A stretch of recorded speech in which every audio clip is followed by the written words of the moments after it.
जन्माष्टमी के दिन मेरे घर पे सीबीआई की रेड की गई थी। तो जन्माष्टमी के दिन जब सीबीआई की रेड की गई थी तो उस दिन मेरे घर से मेरी पत्नी के लॉकर की चाबी ले गए थे, जिसका लॉकर यहाँ है। तो आज सीबीआई उस लॉकर को खोलने आई थी, उसकी जांच करने आई थी। उन्होंने हमें भी बुलाया था। लॉकर में भी जैसे मेरे घर में कुछ नहीं मिला, वैसे ही लॉकर में भी कुछ नहीं निकला। मुश्किल से 70-80 हज़ार रुपये के कुछ बच्चों के, कुछ मेरी पत्नी के ज्वेलरी वगैरह कुछ इस तरह की चीज़ें हैं। मुझे बहुत खुशी है इस बात की कि प्रधानमंत्री जी ने मेरे घर पर रेड करा दी। प्रधानमंत्री जी ने मेरे घर की पूरी छानबीन करा के, तलाशी करा दी, वहाँ से भी कुछ नहीं निकला।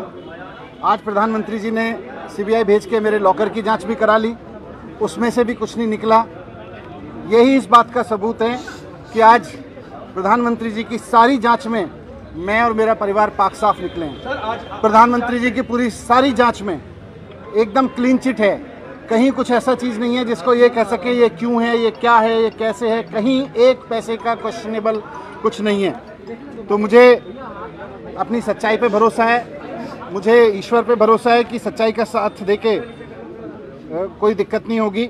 सीबीआई ने आज भी, जैसे मैंने पहले भी कहा था, सीबीआई के सभी ऑफिसर्स ने आज बहुत अच्छे से व्यवहार किया मेरे साथ, मेरे परिवार के साथ में, और हमने भी पूरा कोऑपरेट किया। मैं जानता हूँ ये भी लोग अनऑफिशियली तो मानते हैं कि सब संतुष्ट हैं, कुछ नहीं है, लेकिन कहीं ना कहीं इनके ऊपर भी दबाव है कि भाई कुछ भी निकालो, कुछ भी करो, लेकिन 2-3 महीने के लिए तो इसको जेल में डालो। प्रधानमंत्री जी का ऊपर से बहुत दबाव है इस बात के लिए कि किसी तरह से मनीष सिसोदिया को 2-3 महीने के लिए जेल में डालो। तो वो ये करेंगे किसी समय पे आने पे, वो इनकी अपनी राजनीति को है।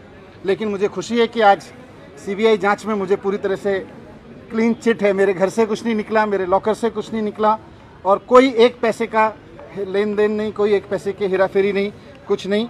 तो अंत में सच की जीत होती है, सच की जीत हुई। Thank you.